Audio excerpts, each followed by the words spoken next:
Dreams kasi lahat ng mga kakantahin ko dito, ito yung mga dream songs ko.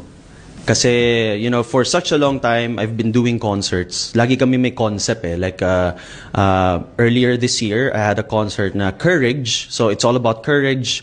Even the songs are related to courage. But this time, you know, it's dreams because, you know, I want to be a little bit indulgent this time, self-indulgent na yung mga gustong-gusto kong makanta naman yung kantahin ko. Ay, binigyan din ni Gerald kung gaano kahalaga ang pagtatagumpay ng kanyang concert dahil sa pagnanais na manatili at pag-ibayuhin pa ang talento sa industriya.